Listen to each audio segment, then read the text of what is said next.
I want you to listen carefully to the announcement, and then there is an explosion. The screen will go white, and then you'll see the aftermath. Let's just watch this video. You can hear this message. Evacuate now.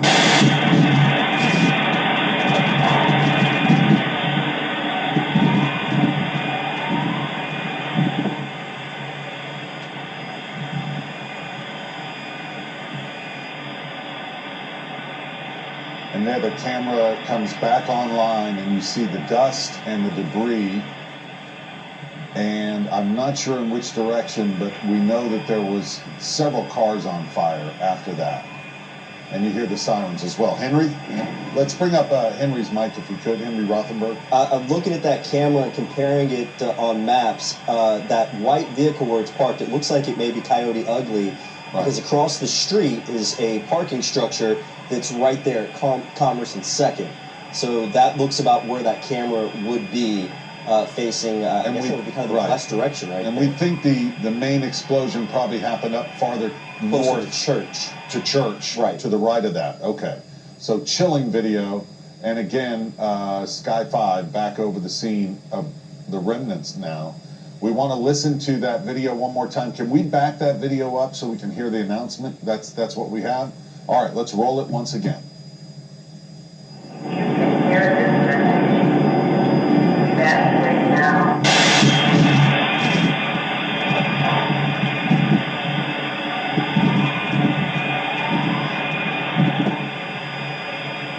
You heard the voice, that last line was, if you can hear this message, evacuate now.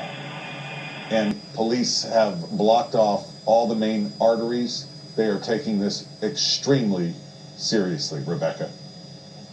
Just absolutely chilling to listen to that announcement. If you can hear this, evacuate now.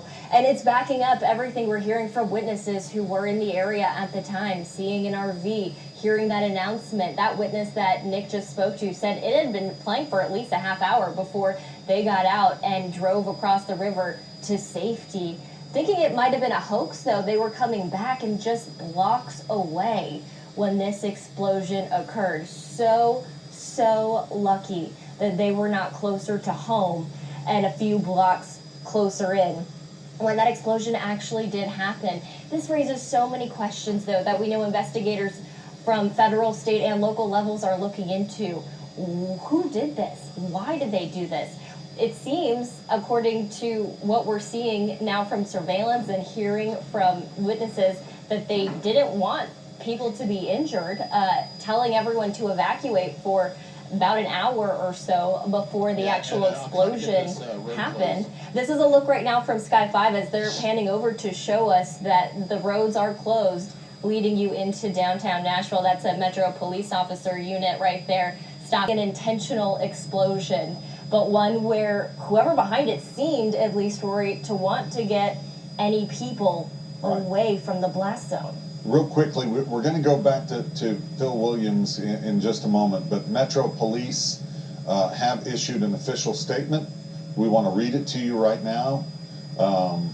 First of all, they say that MNPD, FBI, and ATF are investigating today's intentional 6:30 a.m. explosion of an RV outside 166 2nd Avenue North downtown.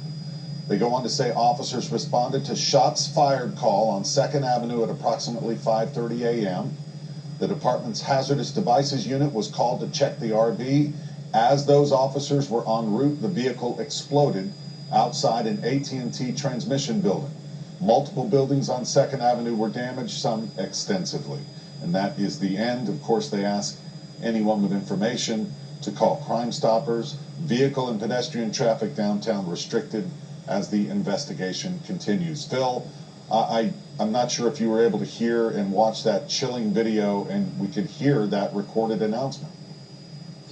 That's right, Rory, and I had a chance to watch the whole video as you played on the air.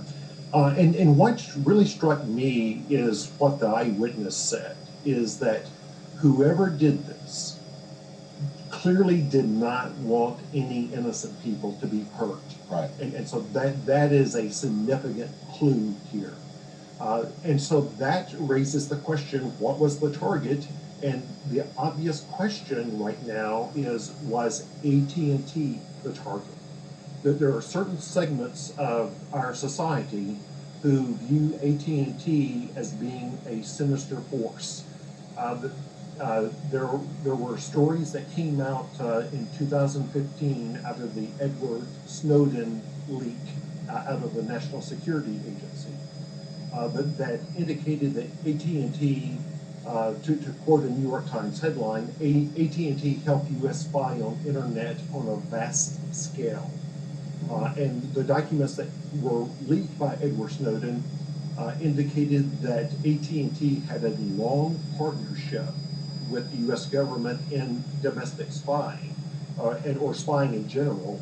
That there was one document leaked by Edward Snowden that reminded NSA officials to be polite when visiting AT&T facilities, noting, quote, "This is a partnership, not a contractual relationship."